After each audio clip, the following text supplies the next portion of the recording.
Hello everybody and welcome to That's Football. I'm Mark Goldbridge and we're live for the FA Cup semi-final between Manchester City and Chelsea. Apologies for being a bit late. You will see that I'm lacking all my detail, which we will hopefully get sorted for you ASAP, which is why I'm 15 minutes late. So apologies for that.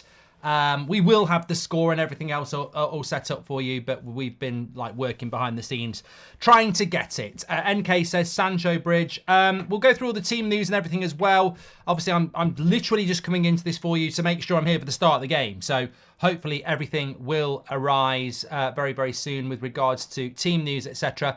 Ortega is in goal, definitely. Let me just say this. I'm just trying to sort some stuff out.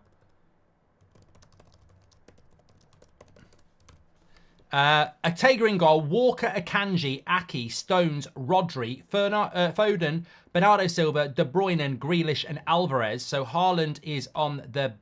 Haaland's not fit. Haaland's not even on the bench. So no Erling Haaland at all. Chelsea, Petrovic, Gusto, Silva, Chalobah, Cucurella, Fernandes, Casino and Gallagher, Palmer, Madueke and Jackson. So Manchester City still have a fantastic bench. You've got the likes of Diaz, Kovacic, Doku, Gomez, Vardiel, Nunez, Edison, Bob and Lewis on there. But he has made a few changes with John Stones stepping into that midfield in the four. But he's gone with Rodri, Bernardo Silva, De Bruyne. I mean, still a fantastic Manchester City side, if we're being completely honest. And it's certainly one that I think they're favourites. But I'm going to be honest. I'm going to be honest here. I think Chelsea win this game. That's my feeling. Let me know your thoughts. I actually probably can. No, I don't know. I don't know actually whether I can do this or not. I'll have a look at it now. I think I can start a timer at least.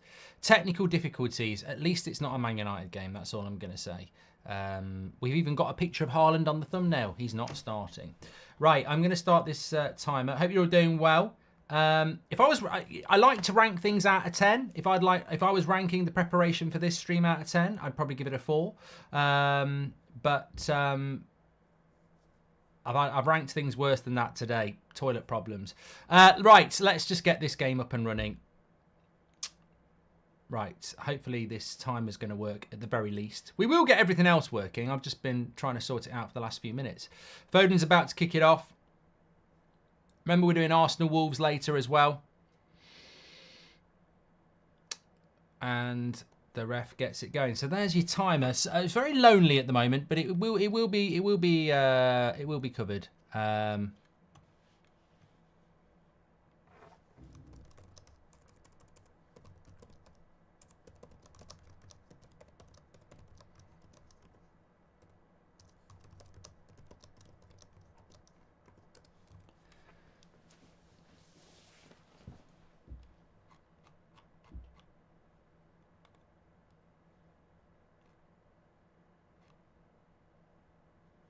Up and running. I'm really not happy. I'm not happy. I don't like not having all the stats and stuff. I'm really not happy. We'll get it sorted. We'll get it sorted. I feel like I'm naked, which obviously is not a good feeling. Wonder how many penalties Chelsea get today, says Jimmy. I hope they get about 6. I hope they get lots of penalties. I want Chelsea to win. I mean, basically, I want anybody to beat Man City, and that will always be the case. But Chelsea got a good chance today. They've got every reason to be confident. I know Wembley's a neutral ground, but Chelsea are a London club. They've had all week off. Man City played on Wednesday night. They will be tired. They nearly conceded there, Chelsea, with a sloppy pass from Cucurella. What a fucking idiot Cucurella is there. Yeah, puts his hand up. What a fucking idiot, mate.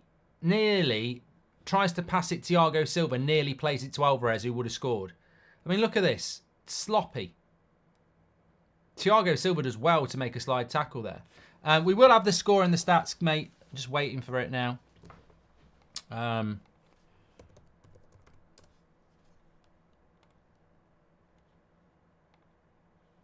me... as soon as I've got them, I'll put them up for you. But Chelsea need to calm themselves down here and get into a more relaxed rhythm. Right, I think we might be ready. Let me go.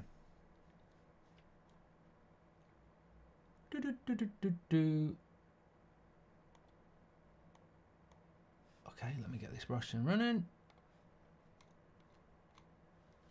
Yeah, there we go. That's a lot better. Well done behind the scenes. Thank you very much for that. Lovely stuff. That's more like it. I feel like we're back into... I've played the game now. There we go.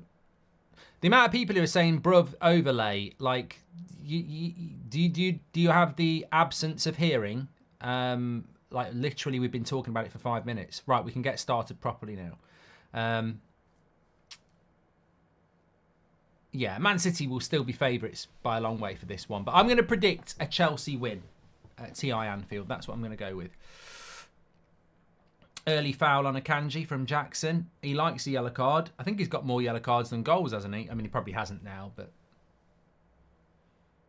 He got a bit of the ball there. In fact, he hardly got any of Akanji.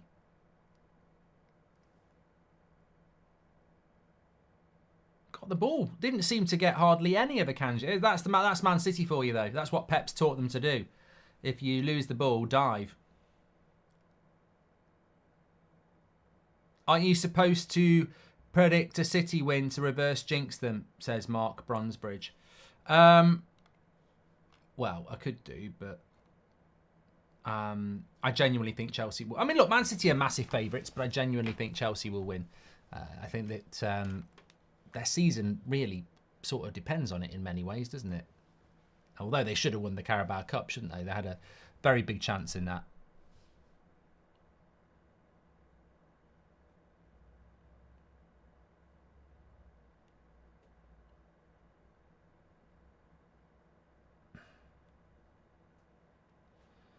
But Man City will have a lot of the ball.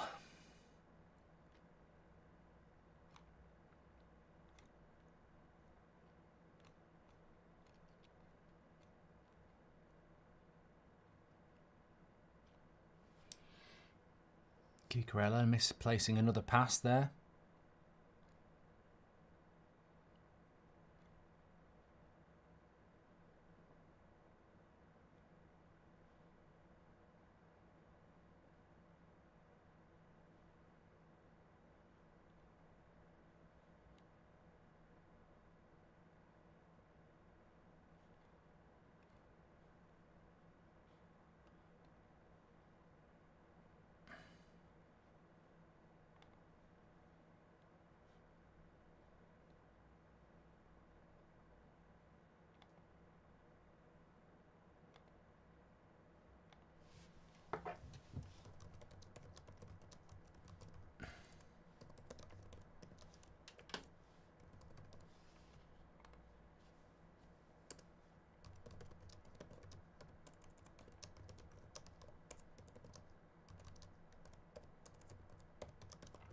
Chelsea, Grealish on the side. Sorry, I'm very distracted at the moment. I've just got to sort this out. So sorry.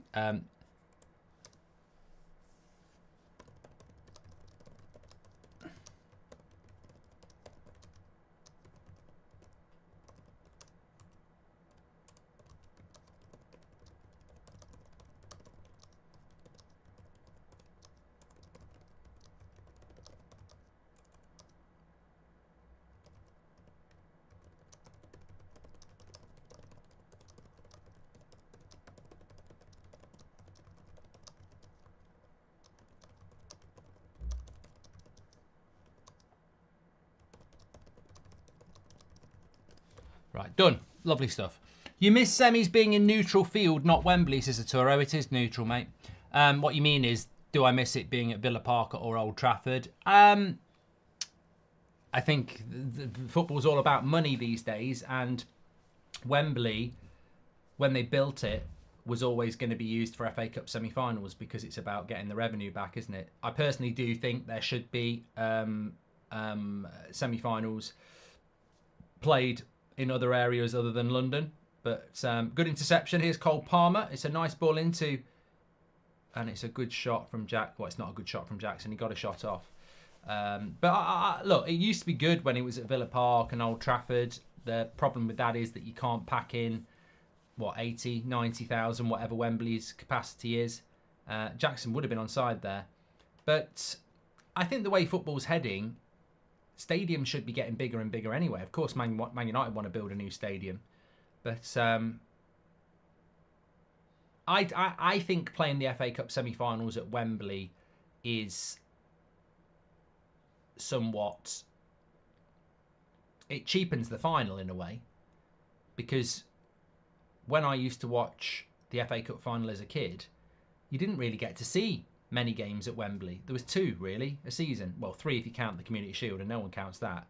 Whereas FA Cup finals in a month, and we're already going to see 2 games at Wembley. So I think it cheapens the final really. In the Netherlands, remember the Champions League final this year is at Wembley. Bart says, I remember watching my first ever Europe... No, Bart didn't say this. I remember watching my first European Cup final at Wembley. I think it was 1992, and it was Sampdoria against Barcelona. And I think Barcelona won it. In the Netherlands, Vitesse got an 18-point deduction for not being able to pay their licensing fee. Imagine what City would get for their charges, says Bart. Hi, Mark. I've got a cup final tomorrow. Wish me luck, says MJ10. Well, I will wish you luck. Good luck. Annoying that City don't wear the FA Cup badge, says Rob. Thank you very much for the super chats.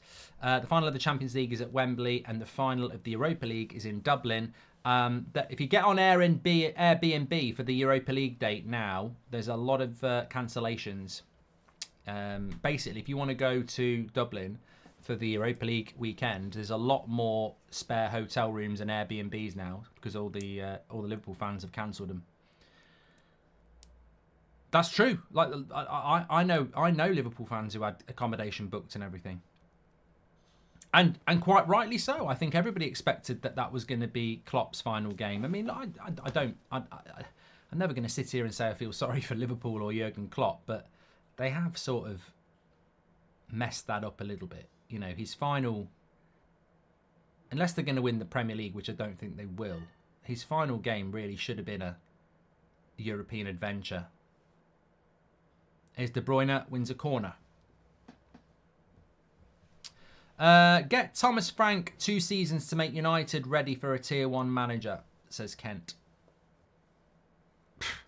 What, because he's just beaten Luton? Come on, I can't be doing with recency bias nonsense like that. What a load of rubbish.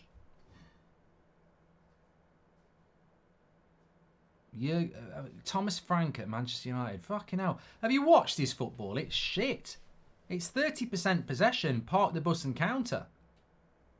He won't manage a big club. Not unless he changes the way he wants to play. Jake says he's been a really good Premier League manager for years. You know, Jake, you know the Premier League, it's been going for, what, 34 years? Thomas Frank isn't the first manager to manage an unfashionable club well for a few years. It's been going on for bloody decades. It's exactly what David Moyes did at Everton. In fact, he did it better. People just run away with stuff that has been pretty normal in the Premier League for years. Thomas Frank's a good Premier League manager, but just because he's done a good job doesn't mean he's a bloody manager of Arsenal or Man United.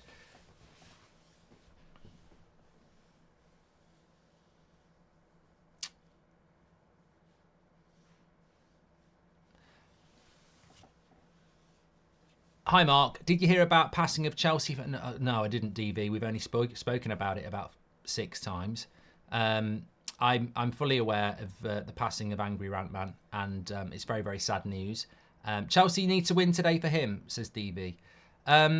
We've spoken about this a lot, DV, and it may well be your first time that you've been involved in it. But it's... I don't really know what to say about it, really. It's always difficult to talk about it when you know a content creator, and I mean it's sad anyway, but it's just taken too soon, too young, and look, I did hear that some Chelsea fans were trying to sort out some sort of tribute for him, but I don't know whether that materialised or not. I mean, I saw the Astrid Wet thing, and if I speak, but yeah, just very, very sad. And as I said before to you many times, life's for living. We're here for a good time, not a long time. I don't know whether oh, hold on a minute. This could be Chelsea. Mudryk. Where's he going? It just doesn't look... It was Conor Gallagher, wasn't it? Mudryk's not playing. What am I talking about, Mudryk? I'm glad I didn't continue with that sentence because I thought that was Mudryk and it was Conor Gallagher. And I was saying he doesn't look good on the ball for a winger. It would be nice if Chelsea won on the week where Angry Rant Man passed away, wouldn't it? How good would another derby final be, says Jack? No. Look, Man United have got to beat Coventry tomorrow. That's not going to be easy. But I would rather... I would rather play Chelsea in the final, of course. Abraham says, I went to the City Real Madrid game and couldn't believe that many City fans existed. It's Hala Madrid, almost got kicked out for cheering for Real Madrid and people were calling Vinny racist names. Disgusting, says Abraham. Of course, that's all of Abraham's opinion there. No Erling Haaland in the Man City side today, by the way.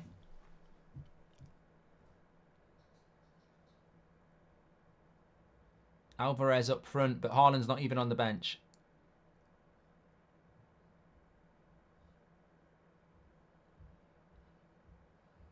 Oh, Foden? What? Cucurella's crap. I'm sorry. I mean, Foden can't score from that angle. He puts the cross in. Cucurella's on the line, and he does a little wimpy header centrally that Man City nearly volleyed in. And now the camera's cut to Cucurella like he's done a good job. Watch this back. It's fucking rubbish defending. He's the guy who tries to play onside as well. So that's mistake one. Look at where he heads it. Head it out for a fucking corner, mate.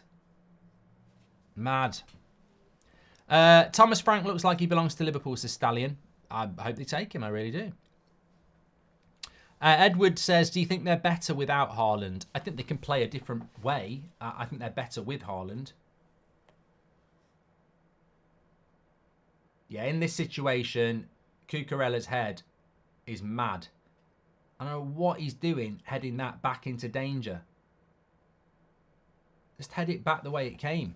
Preston North End versus QPR playing now. Pray for Preston, please, says Harvey.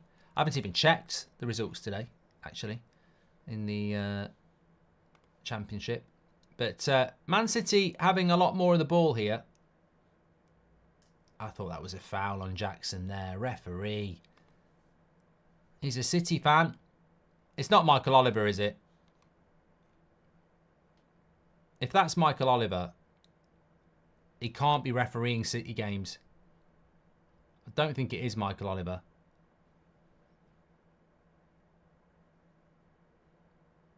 Oh no, maybe he dived actually.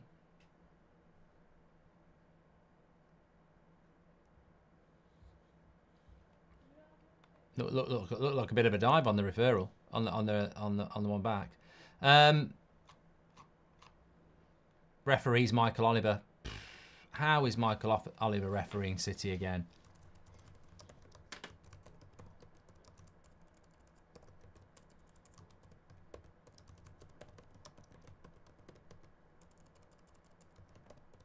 I've got to tweet it.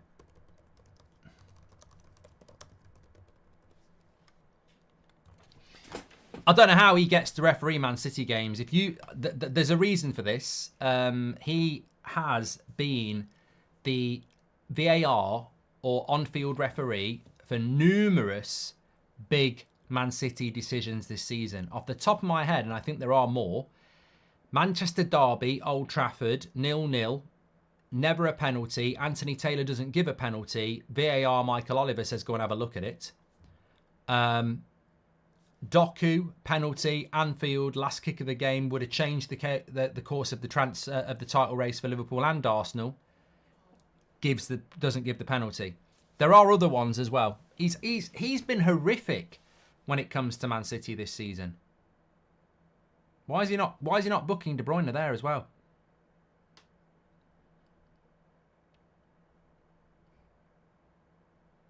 I can't believe he hasn't booked him for that. Look, I'm not. If I say anything more, I'll get in trouble. Well, I won't. I haven't said anything bad. But if I go where I think, then I'll get in trouble. But he should not be refereeing Man City games. In my opinion, I wouldn't be happy about it.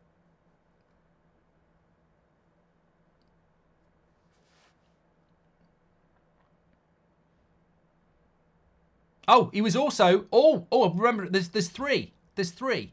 So there's the Manchester derby. There's the Doku penalty. He was also the referee that didn't send Kovacic off twice for 2 red cards in the Arsenal game at the Emirates.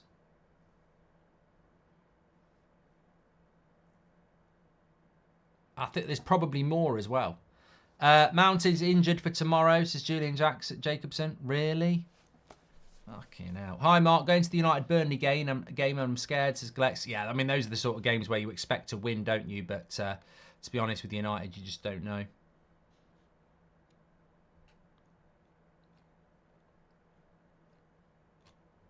How can Mason Mount be injured again?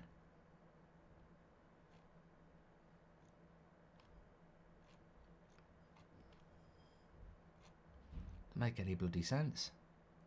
Is that true?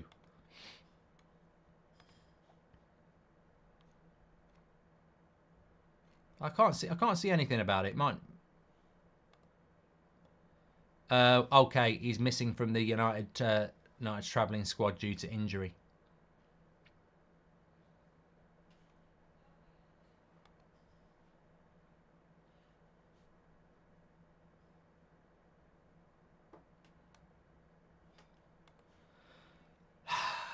I mean, have we bought a dud?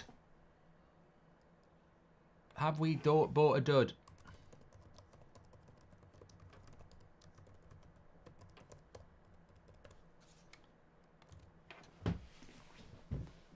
Apparently he was the referee for the Fulham offside goal as well. Wow. Pep or Jose, who would have a better legacy, says AJ. Hold on a minute. Alvarez into the box. God, what skill.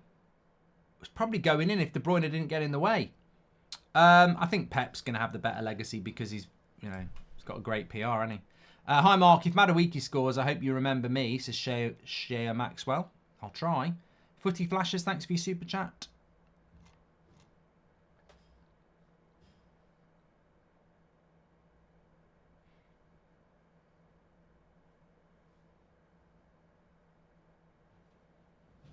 Yeah. So apparently Mason Mount's injured for tomorrow. Josh says Oliver sent Delo off as well, Mark. Yeah, I know, but we're just talking about specifically Manchester City.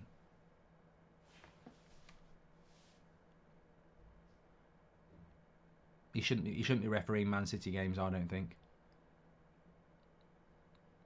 Cucurella's a funny player, isn't he? I mean, he really is a player that's just fell off.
I've got to say, this is a bit of a fucking boring game at the moment.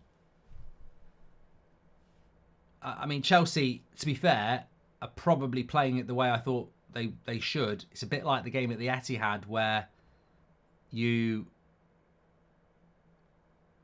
sort of defend well and counter, but they're going to have to score first if they're going to play that way, because Man City have had an awful lot of the ball in this first few minutes. Or 25 minutes. Gusto, unfortunate with the cross. I'm just looking at the bench for Chelsea. I mean, I know he's had a bad season, but I remember at the Etihad, Sterling played quite well. Disasi played very well as well. He's on the bench. Mudryk, Chilwell. Can we get our 100 keep-ups at half-time, Mark, says Pizza? I don't think the balls are pumped up enough. I'll have a go, though. I'll have a go. Can we get a... who do you see in Leverkusen's squad leaving in the summer, says Shaggy? I don't really watch Bundesliga, so I don't really know. Frimpong.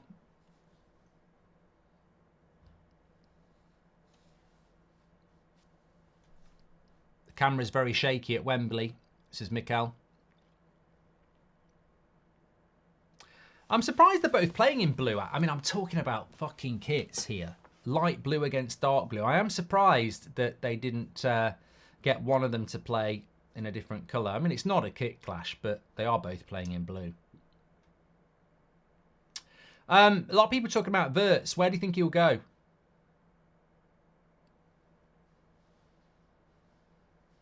I've not really heard about where he might go.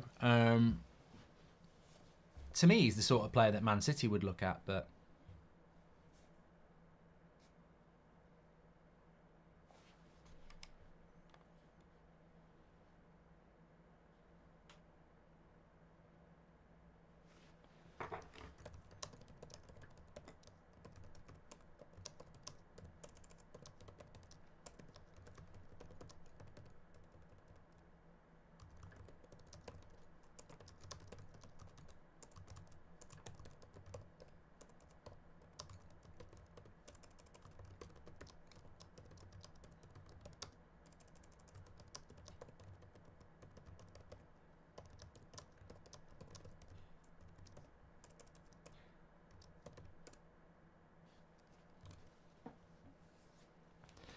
Ryan says, Wirtz is staying. Fabrizio confirmed.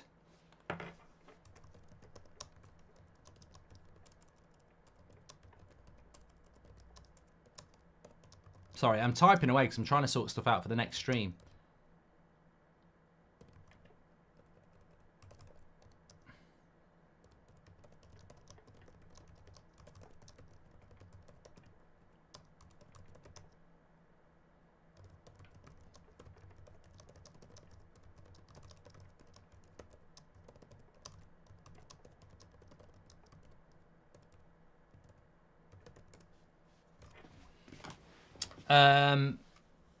Hi, Mark. Seems unlikely, but do you think some of our players are feigning injury? Just can't believe we get so many, says Rob. I think this is in relation to the fact that Mason Mount's going to be injured for the game tomorrow, apparently. I don't think Mason Mount's got no reason to feign injury. I mean, he can't even get in he's not even he's been injured all season. A lot of people would like to see him starting for United, but he's not even a starter. So he's not established himself as a starter. So why would you feign injury? It wouldn't make any sense. Amrabat and Kambwala are also injured, says Rayner. Fucking hell. It gets worse. Of course, it'll all be good save on the back post. Bernardo Silva. Petrovic gets his foot there.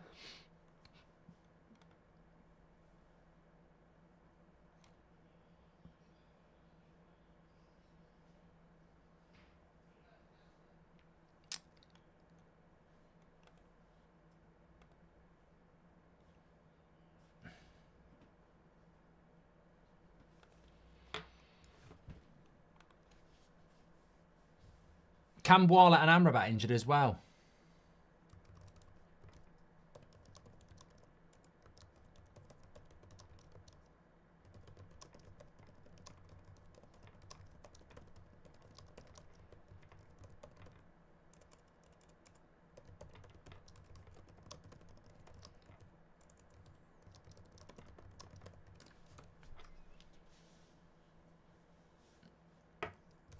Well, it's Coventry, isn't it? But you've also got big games against Sheffield United and Burnley coming up for United.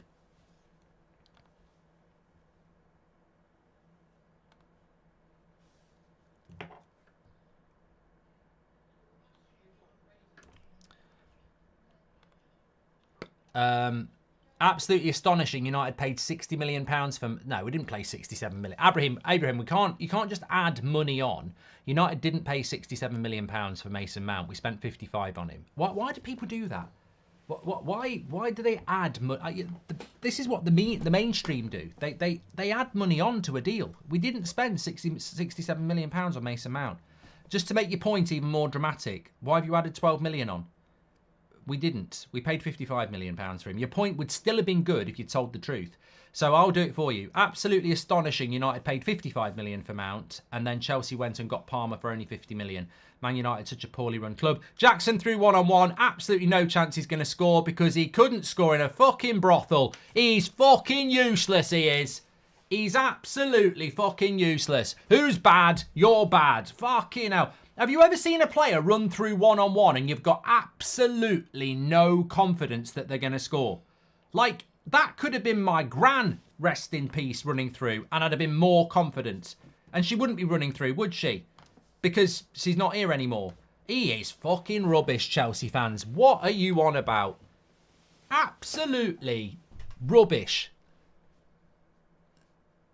I mean, look, he'd be better off just smacking it. Oh my God.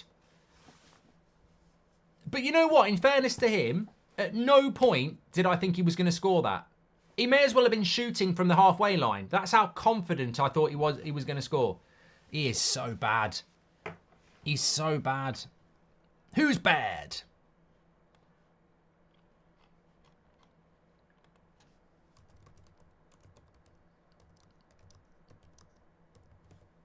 And then De Bruyne at the other end, but it's a good tackle on him.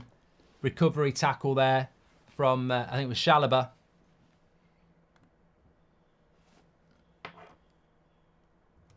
I mean, that's a massive chance. And they need to show it again. You don't get those chances. Here we go. He's onside because he's in his own half. He's 10 metres ahead. Shoot! Fuck it. What are you... he's an idiot. He's a bloody idiot. He's running through one-on-one. He's 10 metres away from the closest Man City defender. He looks behind him and sees two running towards him. So what does he do? Slow down and go round the keeper, which automatically will make the Man City defenders get past the keeper and on the line. You've got to fucking shoot, mate. You can't round the keeper when you've got two City defenders running towards you. You've got to shoot. His decision-making is rubbish. I tell you what, if he threw a dart at a dartboard, it'd hit his arse. Figure it out. Fucking hell. I heard about Nicholas Jackson, actually. He doesn't know how to empty water from a glass. So they've left him instructions on the bottom. Next, Drogba, apparently. Don't bloody offend Drogba. How the hell is this Jackson a pro, says Sebastian? But the thing is, look, he's one of those players that he might score the winner with a worldie. But he has not got the football IQ of a top striker, and I don't think he'll get it. I really, really don't.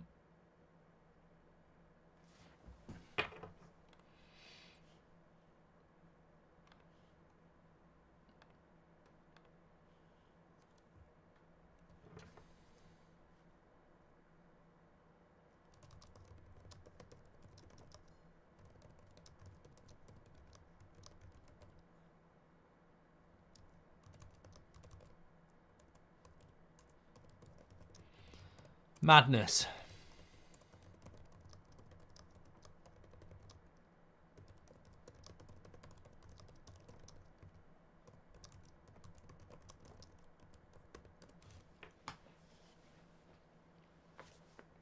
I can't speak. I can't speak.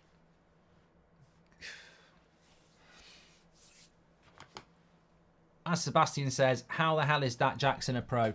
Christopher Campbell says, thoughts on Wilcox, the technical director. You know what my thoughts are about Jason Wilcox becoming the technical director at Manchester United? I couldn't give a shit. I mean, what? He's a really good appointment. I think he'll do a good job. But do you do this at Chelsea? Do you do this at Arsenal? Do you do this at Liverpool? Like, breaking news at 6:30 last night. Let's do a video. Wilcox is the new technical director. There's actually United fans tossing themselves off to this. I couldn't give a shit. I couldn't give a shit. I mean, look, I want us to employ the best people. I really do. And I think he'll do a good job. But I don't need to know about it. I don't care about it. I don't want to go that granular on my football club. I don't want to know who's cleaning the toilets or, you know, sweeping up the car park or, you know, the technical director or the sports science person. We know we need to employ these people, and it's good that we're employing good people, and he's definitely good. But, you know, people are reacting to it like we're back. I'm more interested in who's the striker we're signing, who are we selling, are you keeping this manager, when's the director of football starting, you know, when's the CEO starting. Look, if you're excited about it, well done. I'm not here to take the piss out of it, even though I just did. But I do think at United we're so desperate for good news that we probably would do a breaking news press conference if we appointed a new hairstylist. He's got to cross it to Jackson. He doesn't want to. Oh, fucking... Shoot! Don't shoot! Oh, bloody Chelsea. I don't think Jackson really wanted that cross. And Gusto didn't want to cross it to him because he could have done it first time. Shamoni. Who would win in a fight to the death? A rubber band or a bedside table? They're not alive, mate.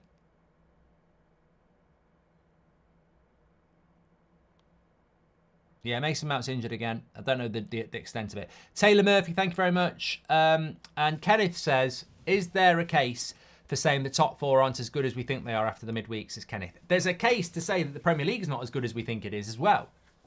Tumbleweed says Jackson gets one good goal every now and again and thinks he's Gerd Muller. Chelsea fans are clueless, says Tumbleweed. Do Chelsea fans actually rate Jackson? Because all I ever see, and I don't react to it because you know that you've won. All I see is he's better than Nunez or he's better than Højlund. That's not the question. Are you happy with Jackson as your striker? Because if you are, you're fucked. You're fucked. You're absolutely fucked.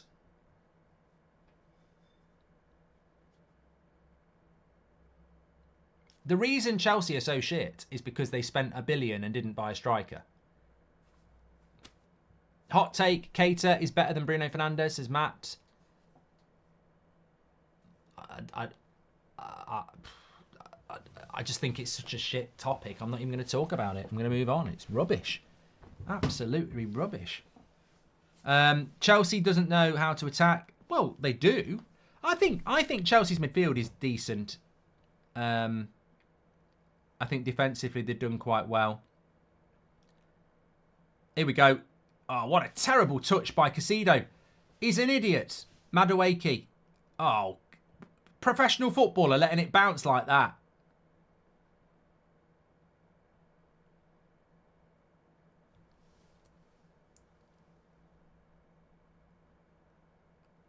Chelsea could bloody win this game. I forgot Jackson was playing up front.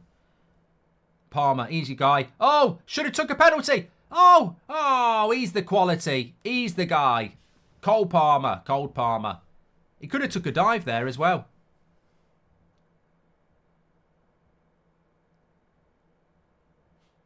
That was good. Show us the replay.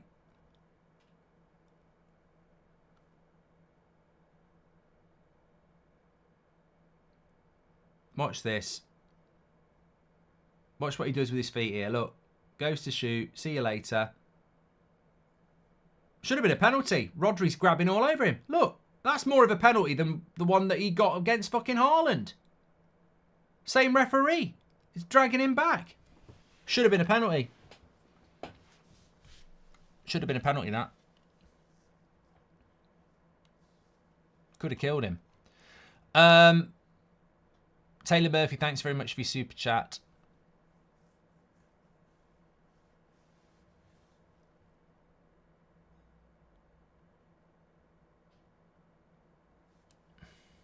Where is Nkunku? He should have been starting for me. Still, I mean, another one. Chelsea spent £100 million on two players that haven't been fit all season. You know? Oh, something I'm going to say.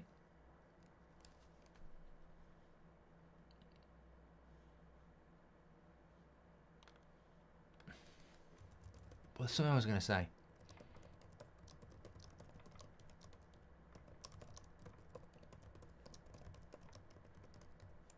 What was I going to say? Oh, I forgot. Oh, somebody said, why did Man City sell Cole Palmer? Because that's the juggernaut. Don't try and make out Man City as stupid. That's the juggernaut of Man City. They're that good. They can let someone like Cole Palmer go to a rival.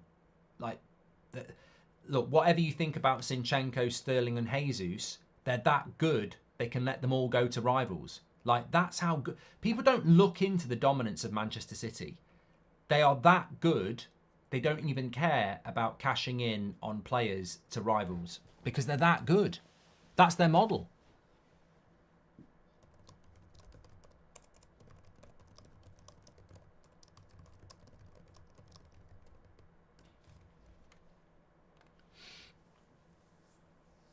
Palmer could be the top goal scorer in the Premier League.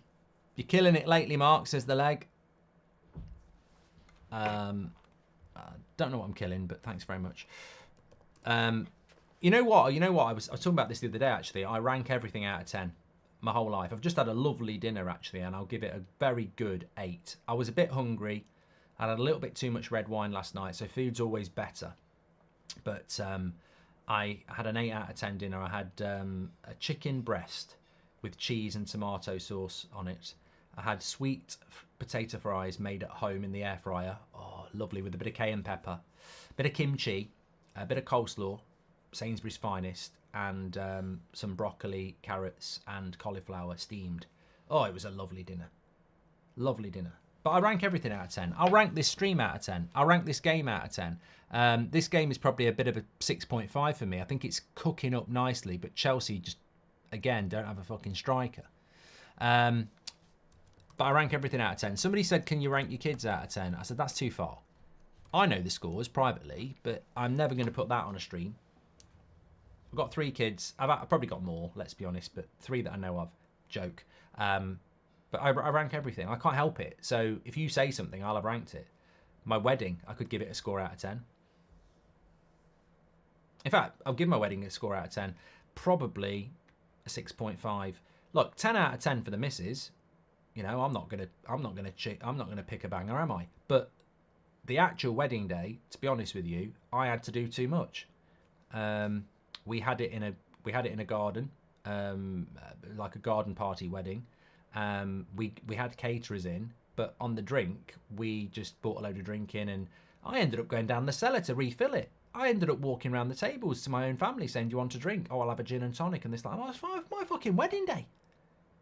So, yeah. I mean, after the wedding night was very good, if you know, but we're talking about wedding day. You shouldn't have to do a lot of work on your wedding. People need to step up to the plate.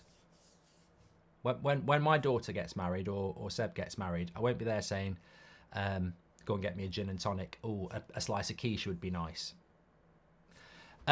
Mark, what available centre-backs do we have for the game versus Coventry, says Sean. I don't know, mate. I don't know. We'll see tomorrow, won't we? Cole the Iceman Palmer, you heard it here first, is wide. We didn't.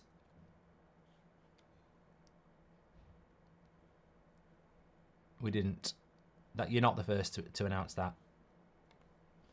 He's been called Cold Palmer for a long time, and people call him Iceman.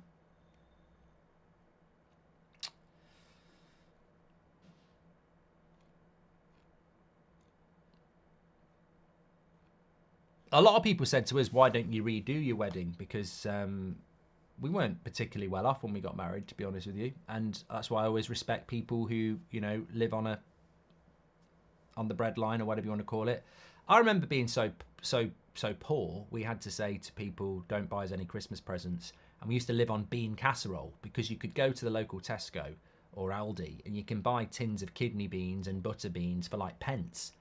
Chopped tomatoes, 3 cans of beans, chopped tomatoes, chopped onion, bit of herb and spice. That's your dinner with a bit of bread. Like we literally were on the bread line. I respect that. You got to know. I've played that game and I respect it. But obviously, I'm doing a little bit better off now. So people say, well, why don't you have a big proper wedding? And I'm like, we've got 3 kids and we're in our 40s. You know, if we walk down the aisle, we'll get laughed at. Don't know why, but I always... I was at a wedding once where the bride walked down the aisle and people did laugh. I mean, ask that bride what she thought about our wedding day. She'll probably give it a 3. Like, the door was open and she walked down and people did laugh. I'm not going to say why, because, you know, you shouldn't talk about people in that way. It's you know, it's not right. But needless to say, I think people started talking about meringue and stuff like that. I've said too much, but I've seen a lot of things at weddings. I normally do like weddings. I mean, as I said, funerals can be quite good afterwards. When you get to speak to people you haven't seen for ages. But anyway, let's talk about the football. I don't want to dig any more holes. Start, bench, sell. I'm not doing that dance. He wants to rank pants. I think that's just a bit weird. He's just booked a Chelsea player. What a surprise. What a surprise. Go on, Michael. Get booking the Chelsea players. Don't think you'll book a City one, will you? I can't believe he's booking him for that. I mean, Grealish is going down before he even makes contact with Caicedo. What Disney character for United manager, says Jake? God, it's Saturday, isn't it?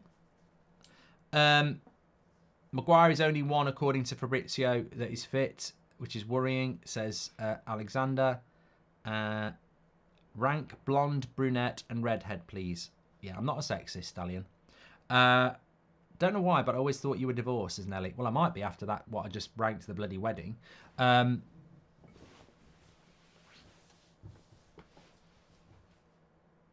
Man City haven't been that good this half. We're about to hit half-time. I don't think they've been that good.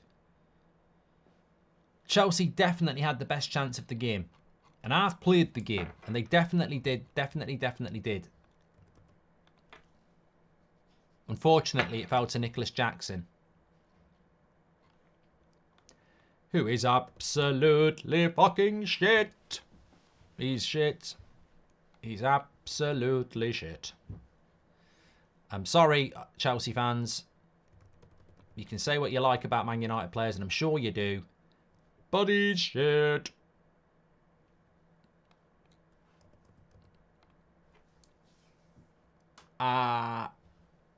Make sure you subscribe to the channel, by the way. Bottom right-hand corner to do that. We are currently closing in on 140,000. 1.14,000, of course, but we're only 10 away from 140,000, so please do subscribe. Bottom right-hand corner.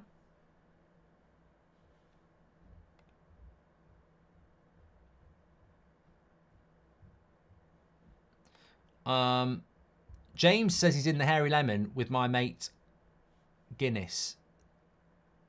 Oh no, I'm in the Hairy Lemon with my mate. Guinness is bad. Okay, I thought your mate was called Guinness, James Dean. Well, if you're in, I wish I was there.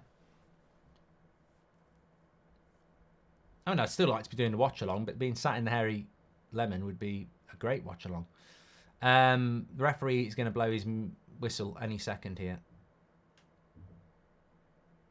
And Chelsea will rue the chance they missed. Will Man City win titles when Pep leaves, says Matthew. And how do you know he's leaving next year? It's half-time, by the way. I'd say Man City is still hungover over Madrid, says Bounty Hunter. And Fergie says, how is Mount injured again this season? Needs to end with the firing of our entire medical department, says Fergie. Look, interesting half of football, first of all. I'll get the stats up for you. Chelsea should be winning. It was the best chance of the half fell to Chelsea. Unfortunately, it fell to Nicholas Jackson. And, well, Nicholas Jackson in a one-on-one. Yeah, there's many things you'd rather have running through one-on-one instead of Nicholas Jackson. There you go. Stevie Wonder is an obvious one. Stephen Hawkins before he died. A blindfolded cow. Yep. I'd rather have Michael Jackson running through one-on-one in his current state. Yeah, the things you'd rather have running through one-on-one instead of Nicholas Jackson. I mean, it's just fucking rubbish. The fact that he looks behind him as well is incredible. That he then decides to go around the keeper when he knows defenders are catching him up. Oscar Pistorius, yep, that works, Matt. Thank you very much. Kevin De Bruyne wasn't very good that half, says Ananta. Let's get the stats up on the screen, actually. Let's have a quick look at the story of the half. Because City did start to fade after the first 20 minutes. And I do wonder whether that might be something that happens in the second half, because they will be tired after Wednesday night. City have had no shots on target, and Chelsea have had 3. Obviously, more possession for City. You'd expect that. But it's there for Chelsea to win. You know, we know how good Manchester City are. We've seen how good Manchester City are, and we know what they can do. There's no two questions about that. But if I was Chelsea and I was Pochettino, I'd be saying at half time, this is not the Man City that dominate you and you're hoping for a bit of luck. This is a real 50-50 game. And if we lose this, we've only got ourselves to blame, because that City team is gettable. It's a 50-50 game, whereas against City, you don't normally get a 50-50 game. They normally are the better side. So Chelsea are in this game. They've got a great opportunity. They've got to grab it. Hopefully Chelsea wins, says Matthew Hackett. And come on, Chelsea, do it for the Gunners, says Sam. A lot of people talking about this Mason Mount injury, which we're going to talk about in a moment. Could Chelsea try to get Alvarez or Osman as a striker, says Marcelino? I don't know. I mean, Chelsea do need to buy a striker in the summer. They surely will do, but they have got a bit of financial problems. But they desperately do need to sign a striker, yeah. Is Mika Richards employed by every broadcaster, says David? Well, he does Match of the Day, doesn't he, on BBC? Happy 420 Bridge. Blaze it up or no? Ten Hag in, says Jims. And Jackson, hate needs to stop. He's top, says Ben. He's definitely not. And Mark, United is only one centre-back for tomorrow, says Drubber. I don't know why people are getting so stressed about this. Chill out. Saturday night. Stop fucking about. It's not like we can only pick 10 players. McTominay can play at centre-back. Casemiro can play at centre-back. Like, we're not the first club in the world. I remember when Michael Carrick and Darren Fletcher played at centre-back for Man United. Like, we'll find a way. It's Coventry. Like, we're not playing against Liverpool at Anfield with one centre-back. It's the story of the season. I'm not shocked. It reminds me a lot of Rangnick 2 years ago. And what did I say a couple of weeks ago? This is descending into what happened to Rangnick, where, you know, it's suspicious how many people are starting to pick up little injuries. Now, I'm not going to start naming names about who might be feigning injury or not, but this is exactly like Rangnick's last few weeks, where every week it was 2 or 3 players getting injured. So I'm not surprised by it. It reminds me very much of 2 years ago. Parker says, I don't think it's Eric Ten Hag overrunning the players. I think his methods needs to be checked. This is ridiculous. I've got no sympathy for people who try to blame training players on injury. I mean, I don't know what level of football you understand, but Jurgen Klopp has Liverpool, and he has a principle of, if you want to win, you've got to run harder, longer and faster than anybody else before your talent shows. And you've got United fans saying, Ten Hag's running these players too hard. Make it make sense, because we don't run anywhere near as much as anybody.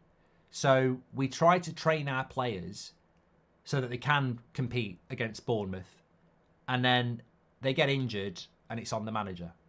Like, the problem is we've collected a set of players that just can't play modern football. That's the problem. We collected a team that wants to play like Everton and counter-attack, but we can't do that because we're not a counter-attacking team.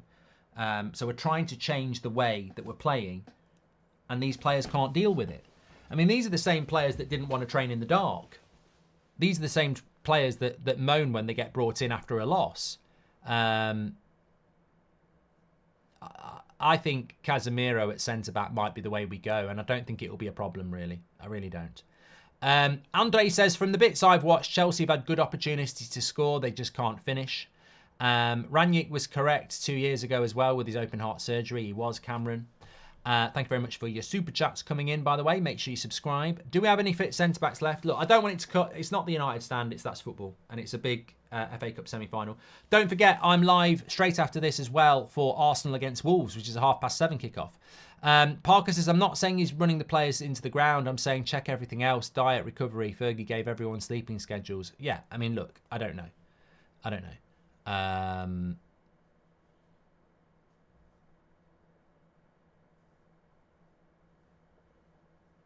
Yeah, I don't know. Which way do you think this is going to go, everybody? I think it's a great opportunity for Chelsea, and I think they'll regret it if they don't. But we've already seen a great opportunity for Chelsea this season, and that was when they had to play extra time against the Liverpool kids, and they lost. So, yeah, I think that Chelsea... Look, if Man City get the chance that Jackson got, they'll score it. And that's the thing. Terp says, how has the game been, Mark? Been quite equal, but Chelsea have had the better chances. And they've had the best chance of the game. It could go to penalties and out extra times, says Alfie. Yes, it could. Yeah, it could.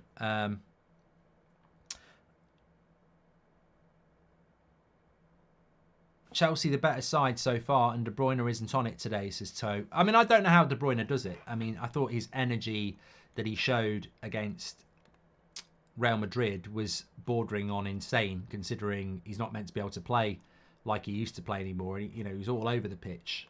I'm very surprised that he started him today, because I just can't see for the life of me that that Kevin De Bruyne is going to play the full game here. I don't know how that works. So I expect to see him coming off in the second half. They have got Doku that can come on. They don't have Haaland. Chelsea just need to believe in themselves. It's very hard for the rest of the team to believe in them, to believe in it when you've got someone like Jackson up front. But this has been a big problem for Chelsea for a couple of years now. I think there are good performers in that Chelsea team, but they just don't score enough goals. And therefore, when you don't score your goals, you've really got to keep a clean sheet. Man City will win because Chelsea will get a red card because Michael Oliver is a clown, says Cameron. Well, look, I don't agree with Michael Oliver refereeing Man City games, whether it's a personal opinion or not. The penalty that was in the Manchester derby was a joke. He was on VAR. The 2 red cards that Kovacic should have got at the Emirates, he was the referee. The Doku penalty foul on McAllister, he was the referee. I just think there's too many things with Michael Oliver and Man City this season, and I can't believe that he's allowed to referee their games. But, you know, what do I know? Mark, Kevin De Bruyne is older than Casemiro by a few months. I can't comprehend that, says Mike. And Palmer, Golden Boot, Mark says jealous. I would love Palmer to get the Golden Boot ahead of Erling Haaland, but I think in a title run-in, you'd fancy Erling Haaland to score 5 or 6 goals between now and the end of the season, whereas, I mean, Cole Palmer plays for Chelsea, doesn't he? It's not always easy to, keep up with it. But it would be great if an Ollie Watkins or a Cole Palmer won the Golden Boot instead of Erling Haaland. Chelsea and Arsenal should try to buy Boniface. I think he would fit in nicely, says Nicola. Well, I think he's another player from Leverkusen that could be on the move, yes. I do. Do you watch the F1, Mark, says Ryan. Does anybody watch the F1 anymore? Why would you waste your time watching F1? All I ever see is like a tweet about who won it and that. And, I could read a tweet on my timeline saying Max Verstappen won, and it takes me 5 seconds, or I could spend 3 hours wasting my time watching Max Verstappen win. I just don't know how anybody watches it. Yeah. You've got to be very hardcore to watch it. It's boring as shit. I used to like it ages ago, and I used to like it a few years ago as well. I love this. Look at this. They're showing 87 grandstand FA Cup final, Coventry against Spurs. The first FA Cup final I remember watching in its entirety. Love that. Love that. In fact, that reminds me, this is if you're into your vintage stuff, don't worry, we're not looking at porn. Got this the other day. and it's basically the complete Panini football sticker albums from 86 to 93. So the reason I got it is because I vividly remember my very first sticker book was 1987. And that's what it looked like. That was the cover of it there. Football 87 sticker album. That takes me back to being, 5 or 6 years of age, getting my stickers on a Friday night, sticking them in. And, I mean, some of these players are incredible. But let me just take you to the goats. Not Liverpool, although they were the best team at that time. Man City were in the top league in that league. I tell you what, I bet if I said these names to any watching City fans, they wouldn't have a fucking clue. Perry Suckling, Nicky Reed, Mick McCarthy, Kenny Clements, Neil McNabb, Andy May, Paul Simpson, Trevor Christie, and Billy McNeil used to manage you. You wouldn't have a fucking clue, would you? You wouldn't have a bloody clue. Manchester United there, look. Big Ron Atkinson in charge. Chris Turner in goal. Paul McGrath. Frank Stapleton. Norman Whiteside. Gordon Strachan. Yeah, we were shit then. We weren't that good then. Brian Robson. That's about it. But that was my very first sticker book. 1987. Man City win because Chelsea will get a red card. Read that one from Cameron. Let's have a little look ahead to tomorrow. Manchester United are playing Coventry. I'll be live on the United stand for that one. Man United need to win that. It's the sort of game that if you lose it, then you'd be in big, big trouble as a manager. But Coventry will be ravenous. They'll be ready, ravenous, and raring to go. And I think it will be closer than you think. I'm hoping that Manchester United, turn up and are hungry and ready to go, but and that the quality comes through. But it will be a tough one. It will be a tough one. Nathan Wilson says the FA Cup looked better in the 80s. I wasn't alive. Nathan, I mean, I don't want to take you, back to the future, but I'm telling you now, I never really understood it. I mean, I was like 6, 7, 8 years of age, 9 years of age. And from probably being 6 to 10 when I first got into football, it was weird. You would never understand this now. And don't be ageist because I'm going to tell you a story. Basically, the FA Cup final was the biggest game of the year. Who won the league wasn't as big as the FA Cup. I remember the year that Wimbledon won the FA Cup, and I thought they were the best team in England because they won the FA Cup. I think Liverpool had won the league, but it didn't matter because it was always about who won the FA Cup. And on the day of the FA Cup, it would start at like 9 o'clock in the morning on BBC and go all the way through 3 o'clock kickoff. It was a massive event. And I think it was a massive event worldwide as well. I think like in places like Norway and stuff like that, the FA Cup was the biggest thing. It was weird how big the FA Cup was. And I don't really understand why. I don't know. But it was the biggest game in the English calendar, was the FA Cup final. And the older I think the Premier League killed it really. I think the Premier League did kill it. I think that's what did for it. But look, it's still a fantastic trophy to win. It's the best domestic trophy you can win after the Premier League. But obviously, bigger clubs have bigger priorities now. The FA Cup is, secondary to the Premier League by a long way, and the Champions League. Chelsea and Wolves to win out of 10, says Danet. Tonight, the Spurs way says, I'm excited for the book to be out. Already ordered it. Thanks, mate. You're an absolute legend. Chelsea to win tonight. I'm sticking with it, Danet. I'm going to stick with a Chelsea win. I said on the podcast, didn't I, if you listen to Goldbridge Saves Football, I'm worried about Arsenal and Liverpool keeping this title race alive. I personally think that they might both drop points this weekend. Luna says FA Cup was big until 1992. Yeah, Premier League. I remember that final as well, and I think that's where it did die. Because, yeah, I think 1992 was where I lost interest, and that was the advent of the Premier League, wasn't it? Because the 1992 final was Liverpool against Sunderland. But 91, Forest Spurs was a good final. 90 obviously was the best because it was United against Palace, which went to a fucking replay. 89 Liverpool Everton was a good one, went to extra time.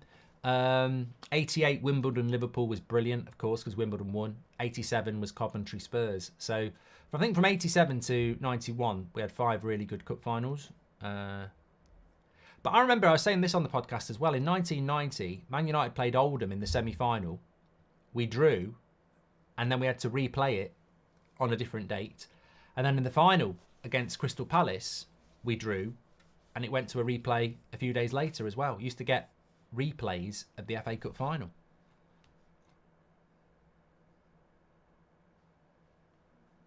I thought Kyle Walker kicked out there, you know.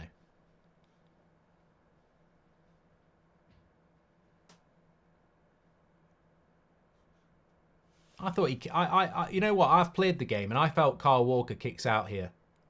Yeah. He did that on purpose. Walker did that on purpose, you can tell.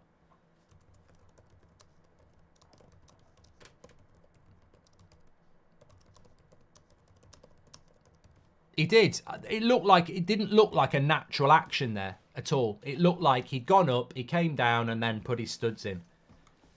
Fucking Man City again, innit? And Michael Oliver. The first time I saw it, I thought his action there is deliberate. And then you watch it on the replay and you don't change your mind. Hi, Mark. I know you don't rate Poch, but don't you think he has done a good job so far with what he has and what another transfer window to buy a good striker? He could win Chelsea trophies next season, says Corrupt. I think Chelsea, I said at the start of the year, this will be the year of Chelsea. I don't rate Poch in the sense that when he went to Chelsea, I said he won't win you the league title. He'll get you into top 4. Well, you'd love that. So I think at some point he's going to take you from where you are to top 4. But I don't think he'll take you to titles.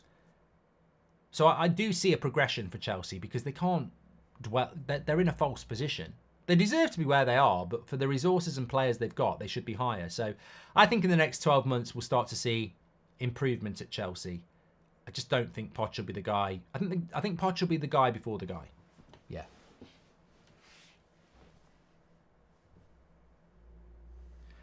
I can't believe. Yeah, look. Michael Oliver, Man City, at it again. Look, Kyle Walker's a good player. I think he relies on pace, but he's a good player. But I'm telling you now, if you've played any level of football, the way he brings his foot down there, you could easily avoid kicking Gallagher in the back. But Michael Oliver is fucking useless. When somebody's in a light blue shirt, he becomes Michael Wonder or Stevie Oliver. I remember when United won the double in '94 and Motti said they used to call it the elusive double as it was hardly ever done until the Premier League years. This is Glennie. Hi, Mark. Done that one as well. The Premier League and the biggest football foundations are ruining football, says Cameron. Thank you very much. Chelsea got to get the goal here.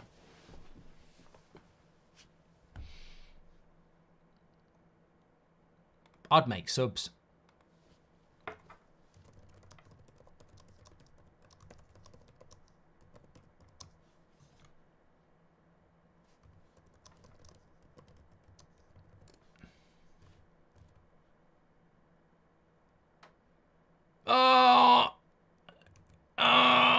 He's done it again. He's done it again. He's bloody done it again.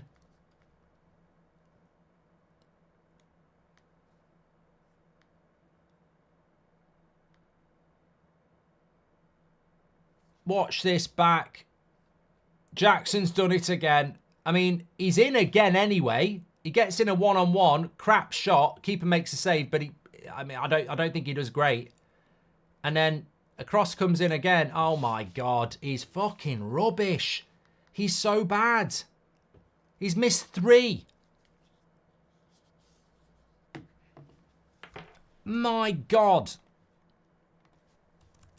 If they had bloody Troy Deeney up front, they'd be winning.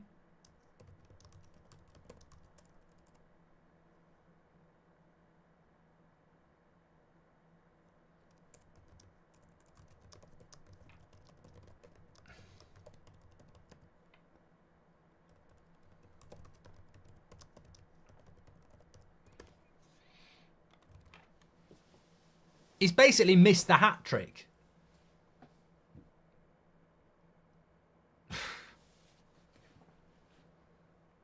He's pissing me off. I don't even support Chelsea. He's pissing me off because they should be winning, and you can't miss those chances against a team like Man City. How much did you pay for Chelsea? Because it was too much. Sorry, how much did you pay for Jackson? Because it was too much.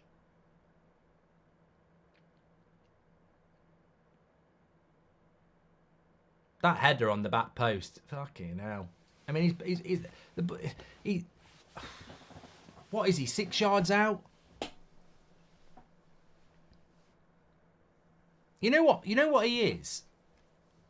I figured this out at the start of the season. I remember saying it on a stream. Jackson is just a pure vibe striker. He just hits it and hopes. There's no composure.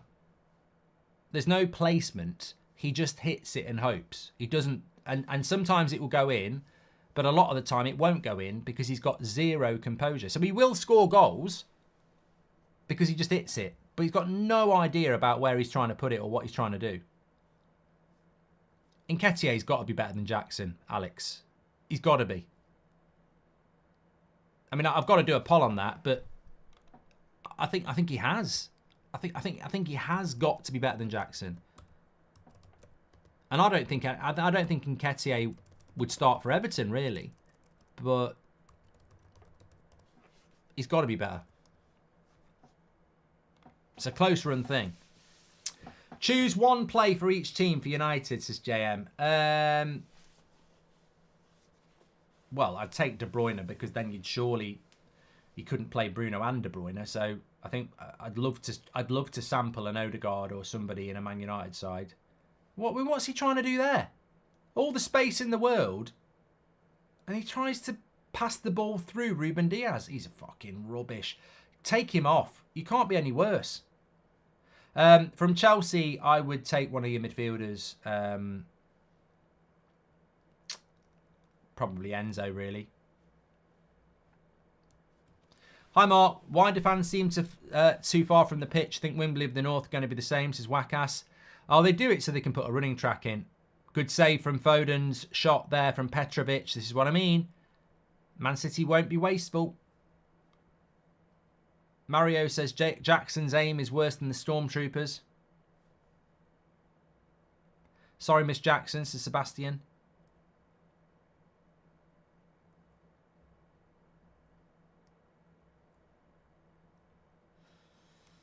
So we had a chat here I can't answer. What league in England would be similar to K-League, says Jake. If anyone wants to answer that, get in the chat.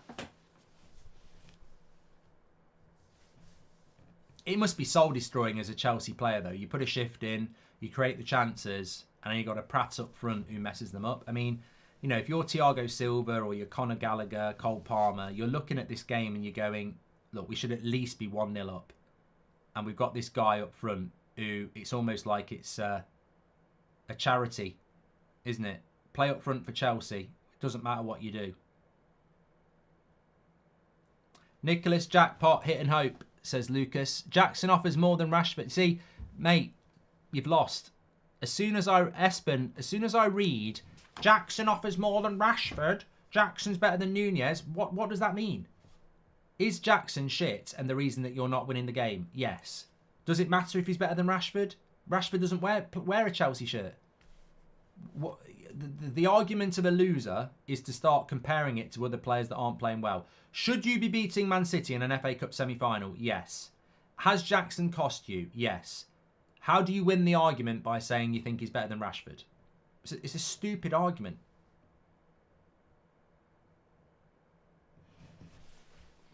Feel better about Rashford seeing Jackson, says Ashu.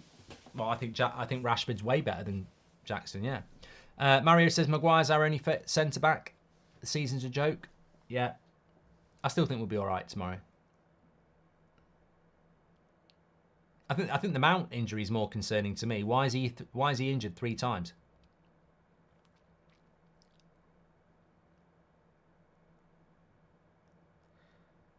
Oh, Cole Palmer hits a free kick. Surely that's a corner. Why is my...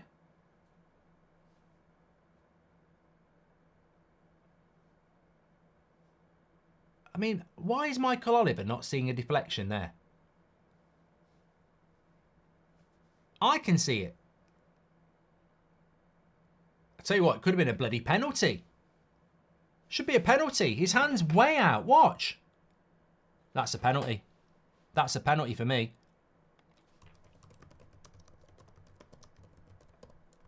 Surely. Oh, fuck off! Fuck off, you cheating bastards! Absolutely fucking unbelievable. Unfucking believable. Unfucking believable. It's always the same. Unfucking believable.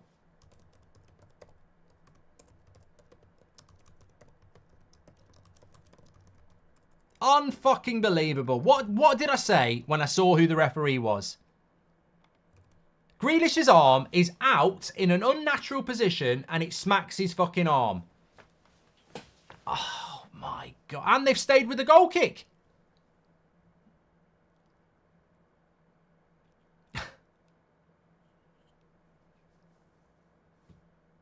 And you think Man City are going to get done by the Premier League?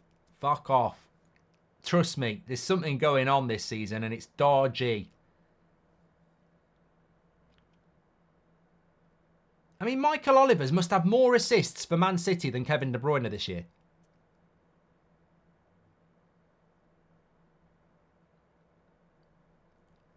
It's not a one-off. Look at Grealish's arm. It's out. He moves it towards the ball. It's so fucking obvious. That is a stonewall penalty. What was the one we saw? What was the one we saw last weekend? Man United at Bournemouth. The inconsistency is a joke. And this is why I sit here with you, good people, every week and say, I don't understand the offside. I don't understand the offside rule. I don't understand the red card rule. I don't understand the penalty rule. I don't understand red cards. I don't understand it because everything we think is logical doesn't get given. And everything we think that's not logical gets given. It's just unbelievable. How are Chelsea not winning this game? Oliver's played by City Group to ref in Saudi, by the way, says Mario. Probe the ref's family bank accounts. It's fixed, says Parker. Top 4 predictions, says Beans, as it stands. Nicholas Jackson output is negative. I mean, look, even the TV cameras know. They're panning in on Grealish. They're panning in on Oliver. Everybody knows. Everybody knows that was a bloody penalty. Even City know. Oh, it's disgusting. It's absolutely disgusting.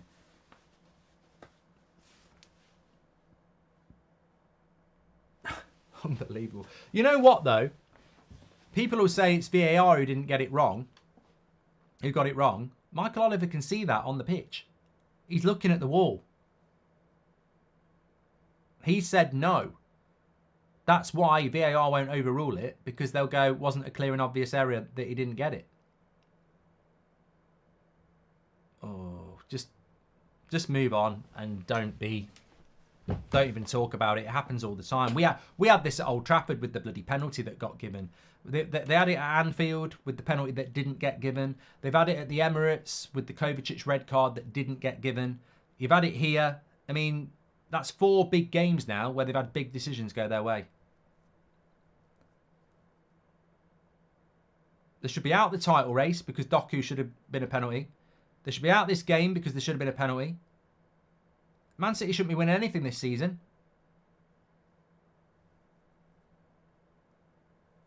To be fair, as bad as Rashford's been this season, if he had those chances, he would have scored at least one of them, says Darry. Yeah, he would do, yeah. Shane says, can you genuinely start a petition to have the referees investigated? It's very strange, says Shane. Look, I'll stop short of saying something that will get me in trouble, but I did tweet it and I did say it in the first half. Michael Oliver should not be refereeing Man City games, in my opinion. I think there's a back catalogue of really, really biased decisions that have gone City's way, and I wouldn't be happy if I was Chelsea or any other club having Michael Oliver refereeing Man City in a big game. And it's been going on for years, by the way. It happened against United in an in a Etihad derby when Joe Hart was in goal. He sent off Chris Smalling for 2 yellow cards. Then there was an incident on the halfway line, and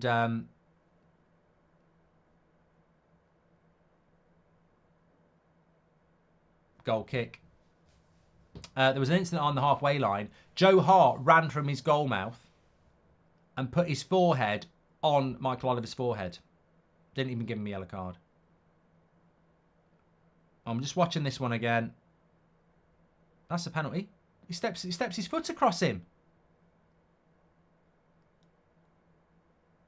No, it doesn't make contact, to be fair.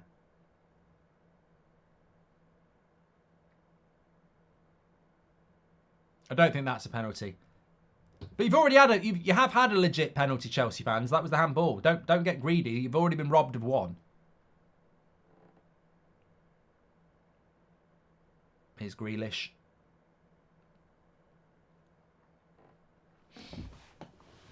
Start, bench, sell, roast, fry up or chippy, says Jake. Oh, what a hat trick. Imagine if, I mean, you wouldn't want to do this many days, but imagine if you got up in the morning, had a fry up, then for lunch you had a Sunday roast, and then for tea you had fish and chips. I mean, it's not healthy. It's not good for you, but that wouldn't be a bad Saturday, would it? I would say I'd have to sell fish and chips. I'd bench the fry up and I'd start the roast. But maybe that's because we're getting close to Sunday. Let's get DC Arnott on the case. He'll wriggle out the bent and corrupted officials, says Chris. Yeah, line of duty. Like that. Arlen charging down Michael Oliver and not getting a yellow or red. Also cussed at him, says Jamaican. Jeff, someone with one leg could do better than Jackson, says Sheep.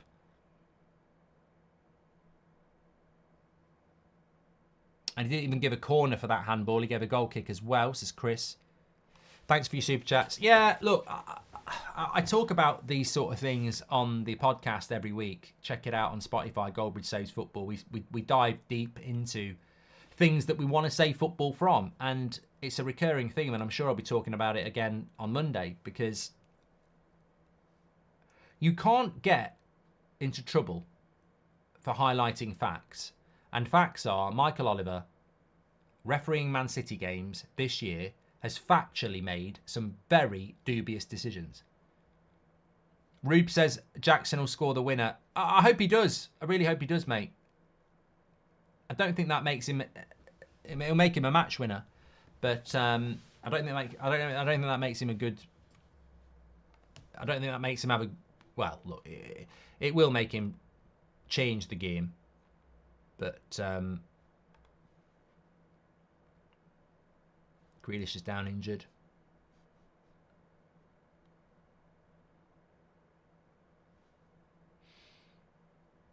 Doku's warming up. I mean, how is Grealish looking for a foul there?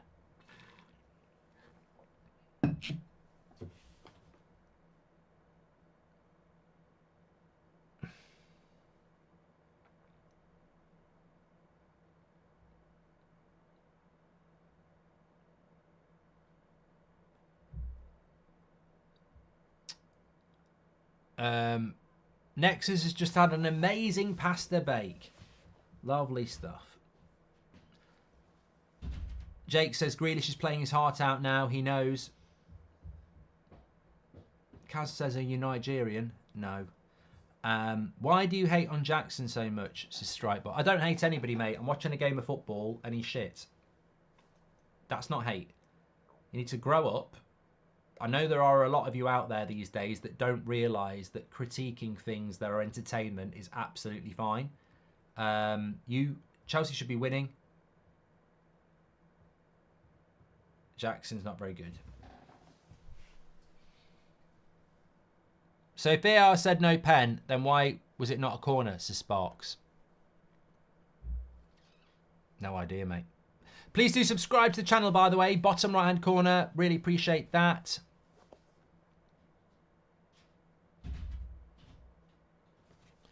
What's this? Commentator said, I've never heard such shit in all my life. Let's bury this. Commentator Vanta says, commentators said shot wasn't on target, so they can't give a penalty. It's got nothing to do with it. That's not true, Vanta. That's not true. A shot doesn't have to be on target for it to be a handball. A handball in the penalty area is a handball in the penalty area.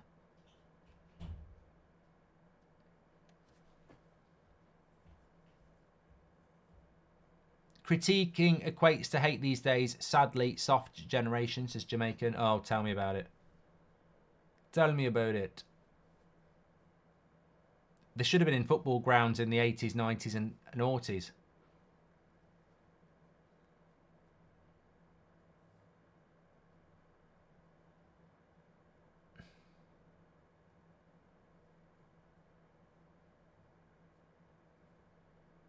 I don't know what the delay here is.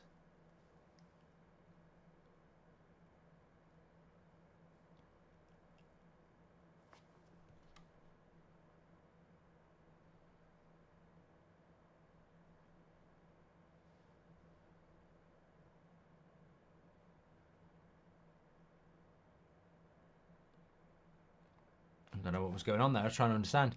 Do you see Poch or Ange winning a trophy in England, says Jacka? Well, Poch very nearly won the Carabao Cup. Probably should have won the Carabao Cup.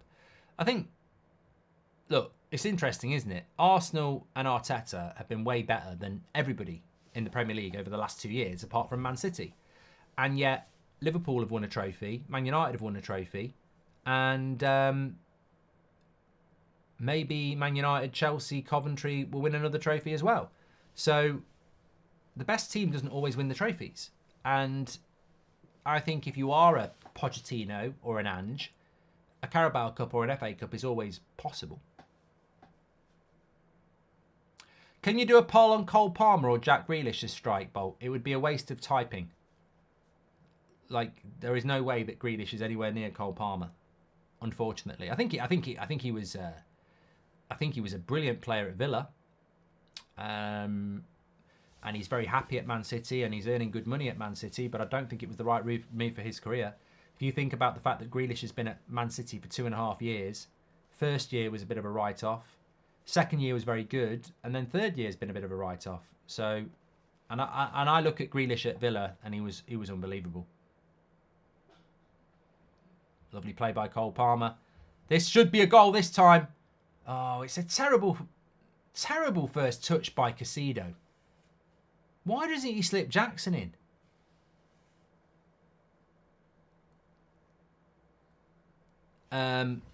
Watch this back. Lovely play by Cole Palmer.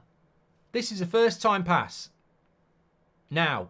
Put it across now. Kyle Walker's out of position. Put it to the back post. Too long. Took too long. That's got to go across to Jackson first time. Now. Bang. Takes it. No. As soon as he takes that first touch, it's gone. It's because it's Jackson. He doesn't want to pass. Fair enough. Madueke.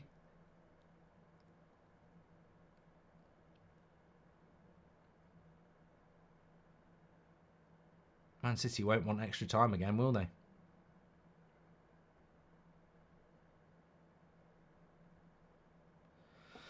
Man United doesn't exist. Who does your grandpa you support? I get asked this a lot, who to blame. I can't answer this question because I support Manchester United. I can't imagine having to pick anybody else. Doku into the box. Nearly scored. Good save. Petrovic. He played well against Madrid, Doku. I'll give him his credit. Who do you think has the highest football IQ? Jackson or Michael Oliver, says Havard? Well, it's got to be Michael Oliver because he does a fantastic job of acting like he's a referee and not a Man City fan. Or does he?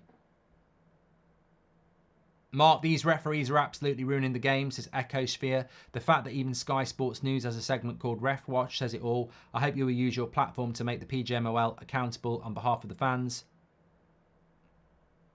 De Bruyne with a half chance there. It's disgusting. It is disgusting. But you know what? I'm just used to it. I've been saying it all season, and I think that they get away with it because they do it every week. And It's that old adage, isn't it? That if you go to the same pub every week, so you go to a pub, right, and you order a pint of beer and it's flat, and you moan about it being flat, and then the next week you go again and it's flat, and you moan about it. By week 10, it will still be flat, but you'll be used to it. And that's what the PGMOL have done. Instead of improving and accepting they're wrong, they've just allowed it to happen every week, and fans have become used to it. And I refuse to do that. I think that's wrong. But it's human nature. If something just keeps doing it every week, eventually you'll accept it as that's what it is. And that's, Michael Oliver shouldn't referee Man City games. I'm not surprised that penalty wasn't given. I'm not as outraged as I would have been when the penalty was given against us, or the Kovacic red card wasn't given, or the Doku thing wasn't given, because I just expect it. Amrabat's injured, says Wan. Thank you very much.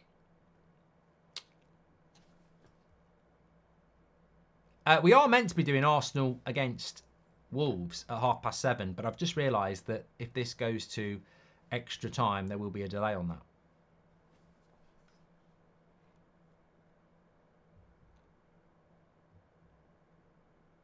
Tabala says, I want your honest opinion on Garnacho. I love Garnacho. He's 19 years of age, and I think he's a fantastic player, and I think he's going to get better and better. But he's going to make mistakes, and he's going to have bad games, because that's what it's all about.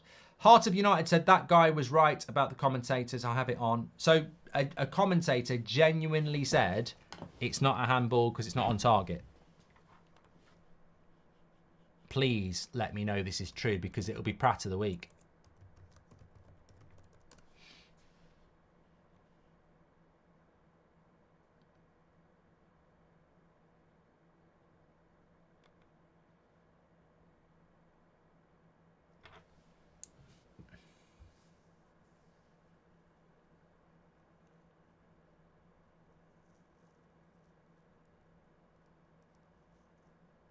Apparently, Jermaine Genius said it wasn't a penalty. And his arm was by his side. Well, Jermaine Genius has got a brilliant agent, but I've said for years, I think he pissed me off years ago what he said about United when we got the game against Liverpool cancelled. And he highlighted himself as somebody that doesn't educate themselves and is just in a position because they're an ex-player and they can't be asked to learn. So I don't respect him anyway. I'm sure he doesn't lose any sleep about it, but I think he's absolutely shit.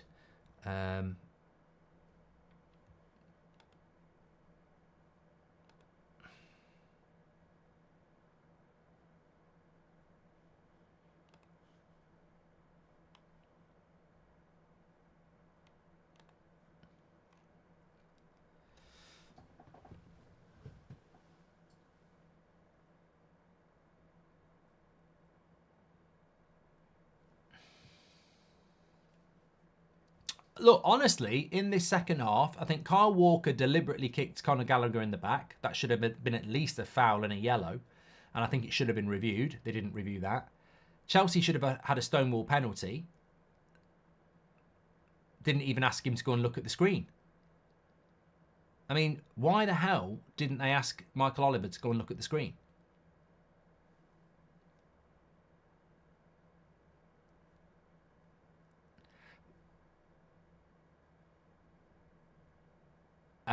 D92 says, why did Nicholas Jackson's mum never let him have dessert? Because he couldn't finish his dinner.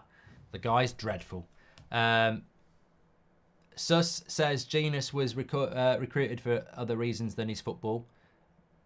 And Genius apparently said hand was in a natural position. Said Blues enthusiast. Mate, it's not. His hand's out and comes towards a natural position. So what is he talking about? If you're in the wall, you can't jump up with your hands out. If you're running and a cross comes in, I understand the natural position. But if you're stood in a wall, your hands are meant to be by yourself. And if you jump and the guy next to you's not there and your arm goes out and the ball hits it, you've just blocked. What's the whole point of a wall on a free kick? It's to block a shot, isn't it? So you know what you're doing when you're stood in a wall. You're there to block the shot. And if you use your hands to block the shot, then that is a handball. And Jack Grealish is in the wall, stood straight, and when they shoot, he jumps to make himself big. And if somebody says, well, it's just you can't help yourself, you're naturally jumping. Well, if you're it doesn't work, does it? Because if it's a natural position to jump with your hands up, you're still in the wall blocking a shot. And if you block it with your hand, it's a penalty.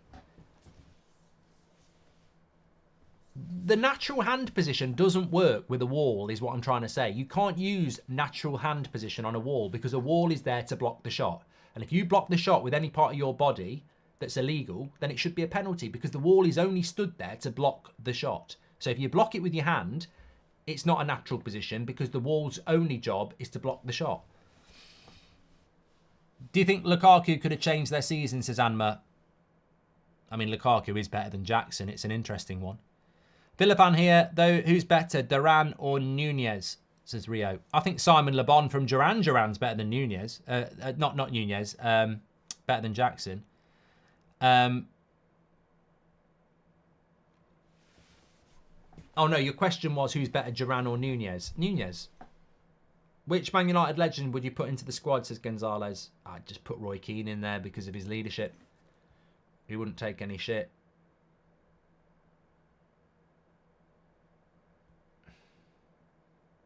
$15 minutes to go. Ortega's gone down.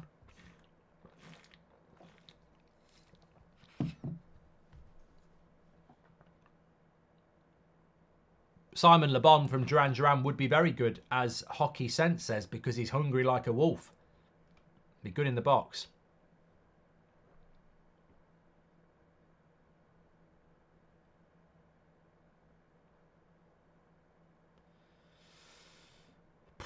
Could be better this game, really. I think Man City have been very lacklustre, probably physical and disappointment hangover. You know what? I think it's my feeling is that City's hangover is partially physical, but I think it's also mental because they'll be massively disappointed. I remember this happening to United quite a lot. We would go out in the quarterfinals or the semi-finals of the Champions League, and we'd have the Premier League pretty much wrapped up. And winning the Premier League's always nice, but when you got knocked out of the Champions League, it would make you feel really shit for a couple of weeks. And some people don't really understand that until you've been in that position. But for Man City, they will still be really hurting from the Real Madrid thing, even though they can win the Premier League and the FA Cup. The Champions League will be a real, mental hangover. Philip Sutton says, does it go straight to penalties? No, extra time.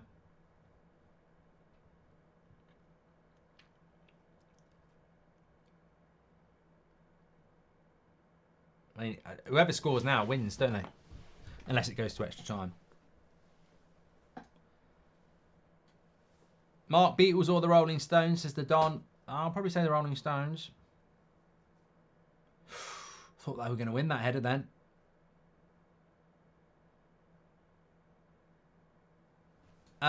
Just pre-ordered your book, Mark. Looking forward to it being my poolside read on my holiday in August, says Josh. You're an absolute legend, mate. Thanks very much for pre-ordering the book. If you haven't done that yet, then please do. You're very welcome. I don't think we've got the QR code in there, but I'll whack it in. Double substitution, Mudryk and Disasi coming on for Chelsea.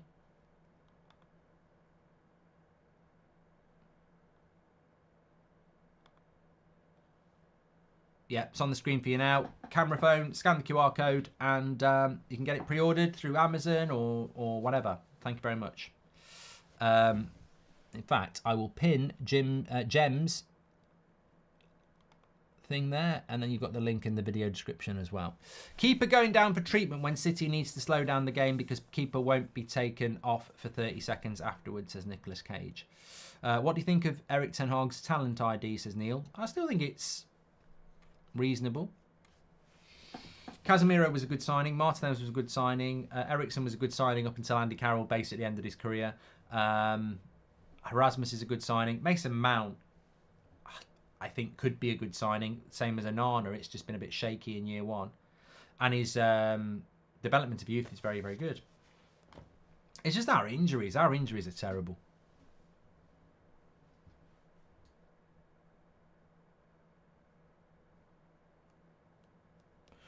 We've got the Arsenal team for you if you're interested, by the way. Let me just go through that.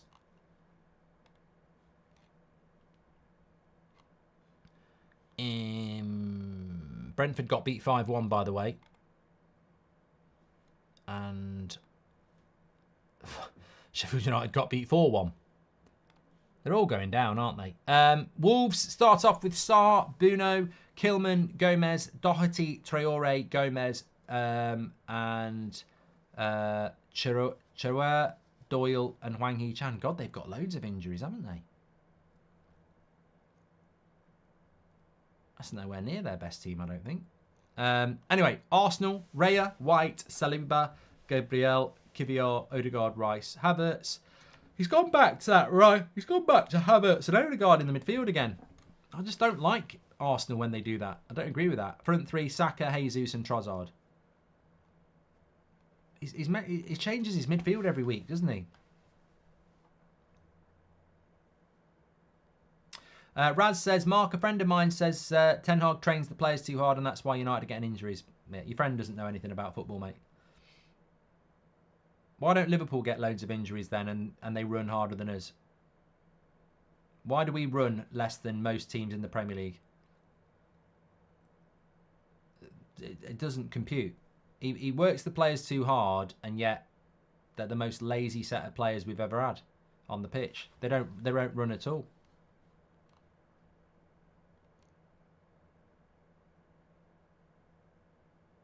Man City, their players run loads and loads and loads and loads as well. It's just the problem is it's player recruitment. Man United have bought badly for so long, and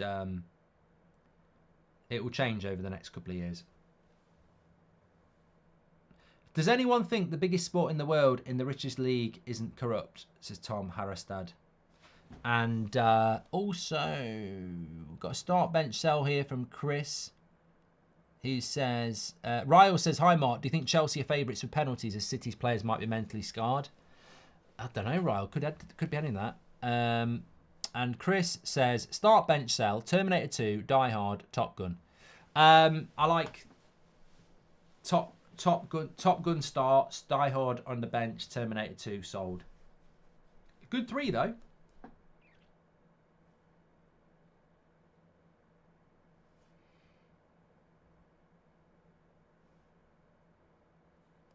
Heading forwards extra time though.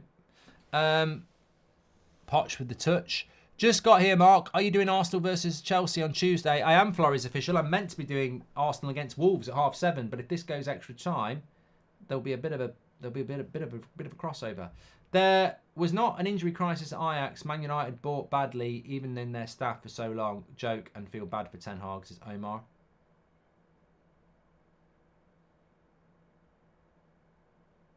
Shawnick says, this has got the feel of the Carabao Cup final when Chelsea had chances to finish the game but didn't take them and lost. This game might have the same fate, says Shawnick.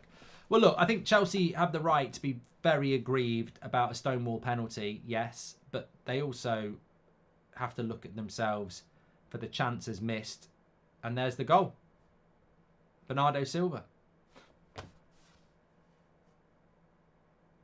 Unbelievable. You almost knew it was going to happen. Because you can't miss those chances. It was always going to happen. They were always going to take their chance. Man City lead 1-0. Bernardo Silva.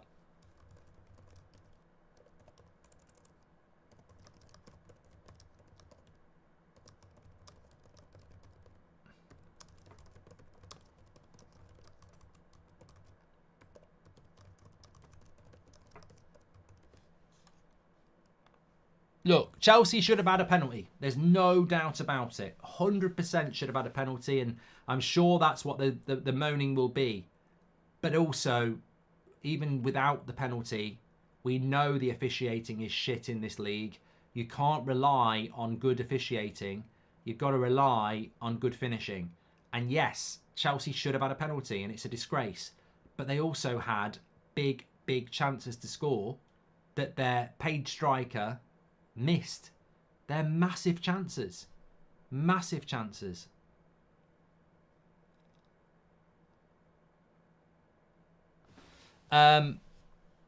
What's the chances that Michael Oliver will officiate the FA Cup, says Dougie? Well, as soon as we find out Michael Oliver's refereeing the FA Cup final, there should be a petition that goes out. Ish says, is this Dom? Says, could you start bench sell the Lord of the Rings trilogy? I like Fellowship of the Ring, the favourite, so that's number one. Number two, I would say, is Two Towers. And number three, Return of the King would get sold.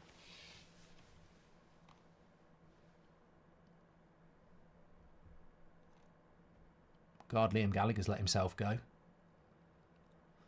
If you know, you know. This is over now. Yeah, of course it's over. Chelsea should have scored 2 or 3 goals in 85 minutes, and they've now got 5 minutes to equalise.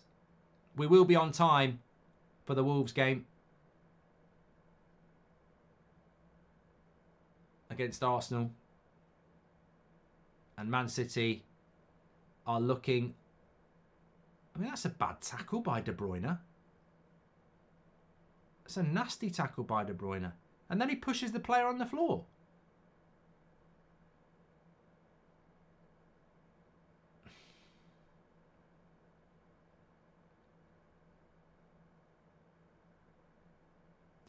It's City's FA Cup. I mean, look, if they play Coventry in the final, they'll be massive favourites. If they play United in the final, they'll be massive favourites. But Chelsea have been in two... Well, this is a semi-final, but Chelsea should have won this game. And they really should have been better in the Carabao Cup final as well. And I'll say it time and time again. It's amazing how he's given a... and that's the hypocrisy for you, right? Right there is... That's your clip. That's your clip, right? That's your clip. The ball, Nathan Ake is about a metre away from the ball, and a Chelsea player chips the ball and it hits his hand, and Michael Oliver gives a penalty, gives a free kick, because it's in the middle of the pitch. So the ball gets chipped onto Ake's hand from a metre away, and he gives a handball. The ball travels 20 metres and hits Grealish's outstretched arm in the box. He doesn't give a penalty. And that's your clip. And that's all you need to know. Tell me the officiating in this country isn't fucking rubbish, or worse, when he's given a handball for a chip onto his hand from a metre away on the middle of the pitch, but a shot into the box in a wall where his hand's out, travelling 20 metres, no handball. I rest my case. How do you explain that? And that's your clip, Chelsea fans. Just take that there. It was 86 minutes. Take that clip where he gives a handball. Then take the penalty clip where he doesn't, and smash it all over social media and say, tell me this league isn't, or country isn't fucked for officiating. Because there's no logic to that. How can Nathan Ake move his hand out the way from a metre? So you're saying it's hit your hand, it's got to be a handball whether you meant it or not. And yet Grealish, 20 metres, hits his hand. No, not a penalty because it's in the penalty box. And that's it. That's the game. But he's such a prat as a referee, he can't even figure out what he's just done there. He probably thinks I'm off to the Euros.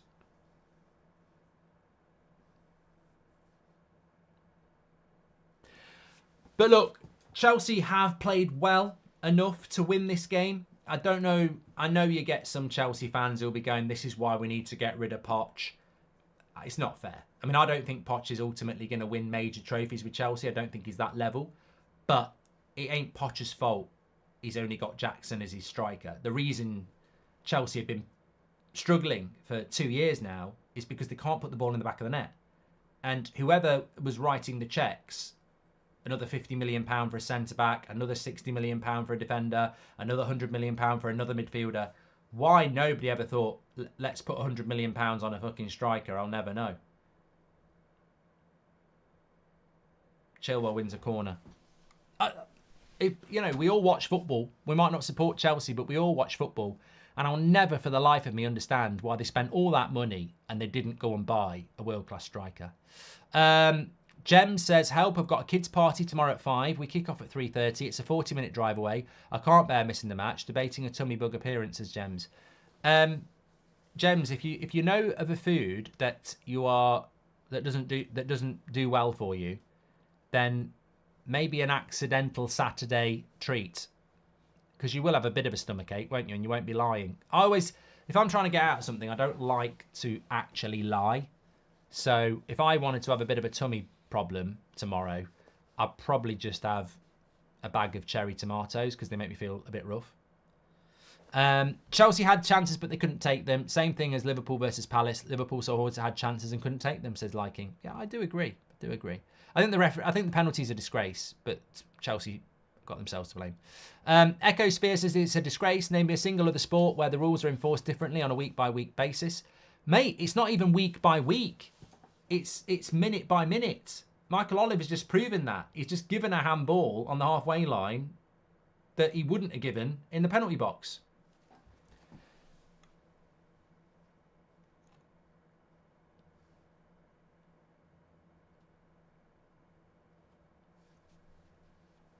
Eight minutes left.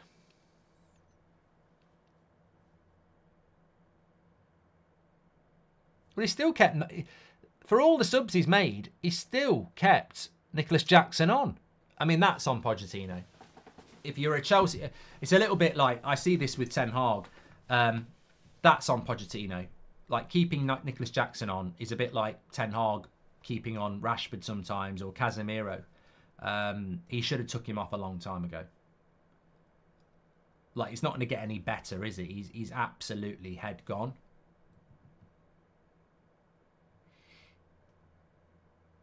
Man City, Chelsea have let Man City off the hook, though. I said it at half-time. Man City have let Chelsea off the hook because Man City would normally play a lot better than this.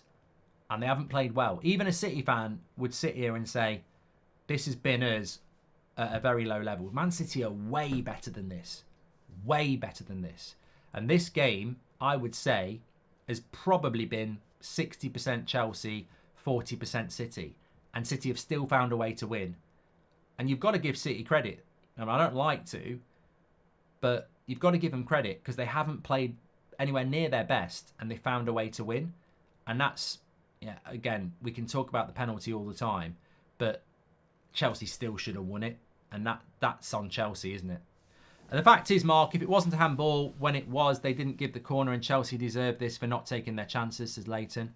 Yeah, that's what I was sort of trying to say, really. I'm very thankful for your Not the Best League video. It feels good to realise and accept the reality. I've played the game, says Ignorant Weed. Do you fancy your odds against City? Says Sully. Well, we're not in the final yet, but I can still make sense because it's actually Coventry City tomorrow, so they are a City. Look, I think Coventry for Man United will be a big game, probably our biggest game of the season, and it's more our level. I think in the final last year, I hoped we had a chance. If we're in the final this year, I don't think we've got a chance at all. The way we play at the moment, I think Man City will run riot over us, really.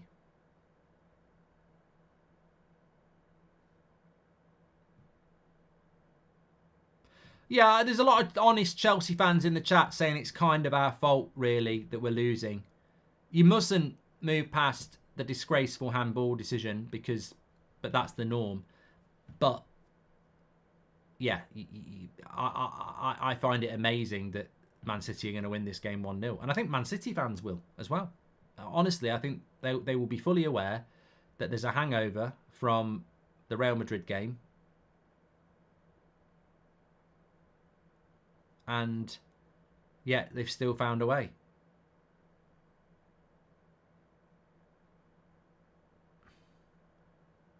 Look at Akanji's foot there as well. He stood through the ball. It's almost like the referees and the linesmen are just quite happy for people to follow through in this game with studs. It's the second time I've seen that. Akanji kicks the ball and follows through on Sterling. Oh, and it's a Man City free throw-in. Of course it is. Sebastian says, I really admire your consistency and dedication. Where do you find the energy to do everything you do on a day-to-day basis?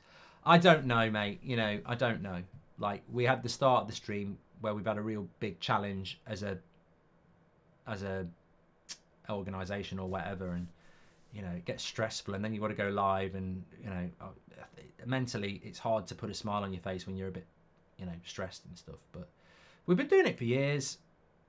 I really enjoy it. When I get going, it took me a little bit to get going in this game, but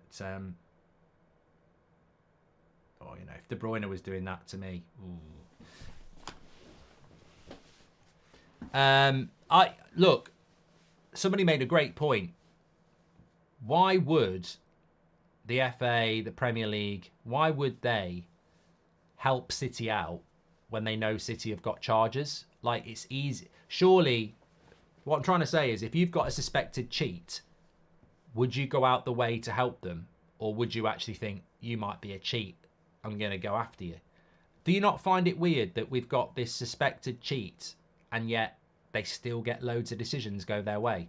I just don't get it. I don't get it at all. And look, they might get found not guilty, but what I'm saying is they're a suspected cheat, and yet they still have officials like Michael Oliver who just seem to give them decisions all the time. And I don't get it. I don't understand it. Why is Michael Oliver always linked to dodgy decisions with Man City? That needs, you know what? I don't have a lot of time for modern journalism. I really don't. I think it's lazy. I think it's not journalism. I think they're scared. I think some of them are on the payroll. You know, I think back to really good journalists of the past, like people like Brian Granville, and you know, really good football journalists, Patrick Barkley, people like that. We haven't got anyone like that anymore. And journalism is asking the difficult questions on the strong assumption that, you know, you're not going to get done for libel or anything like that, because you're actually talking, you know, unmitigated opinion based on your perceived fact. I don't understand why nobody is writing a piece in the mainstream about the number of odd decisions that Michael Oliver's made this season in the favour of Manchester City. Like, that's a penalty in an FA Cup semi-final that probably knocks Man City out. Doesn't give it. At Anfield, the last kick of the game, that's a penalty that puts Man City out of a title race. Doesn't give it. At the Emirates, in a title game in autumn, that's a red card twice. Doesn't give it. In the Manchester derby, he's not even the referee. Anthony Taylor doesn't give the penalty because he doesn't think it's sufficient contact from Højlund on Rodri. Michael Oliver's in his ear on VAR saying it's a penalty. So that's 3/4 major decisions that have had an impact on the Premier League title race and the FA Cup, all done by the same referee. But they don't dare say anything about it. Oh, I don't want to say anything about it. Don't want to upset the PGMOL. But it's upsetting fans. Fans aren't stupid. There's so much stats and information out there.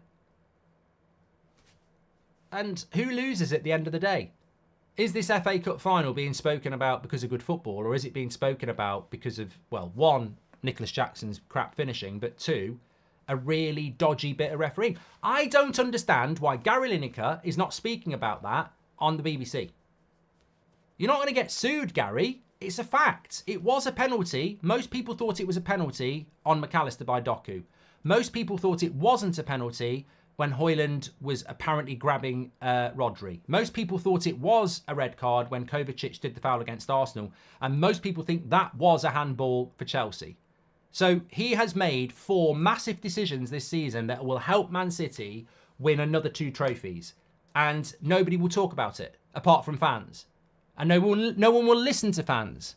So, and look, I know how the PGMOL work. If I say something wrong, I've been warned through TalkSport that they're monitoring me. So I have to be very careful. I can't sit here and say Michael Oliver is likes brown envelopes or stuff like that. I can't say that because they'll come after me. But I can say what I've just said there. So why can't the mainstream say it? Why can't journalists say it? And why aren't they saying it? And that is why fan content is so important, because journalists are useless and the mainstream are useless. They're all scratching each other's back on the big, massive gravy train. And you as fans should keep talking about it, because eventually at some point, somebody in the mainstream will listen and go, well, nothing's stopping me saying this. Why don't I say it? Remember when we had the onside goal for Liverpool? And on the Saturday night, you had Carragher and Neville going absolutely mad about it. 24 hours later, they both were like, nah, let's leave it. Let's leave it. Why do you think they changed their mind? Because they're paid big money by Sky. And Sky probably said to them, this is not a good look. But I mean, that's just speculation. But we're not getting fair representation in the mainstream. Look, the game is over. Chelsea have themselves to blame. There's no doubt about that. They've had chances to win the game and they should have won it. But that handball is a joke.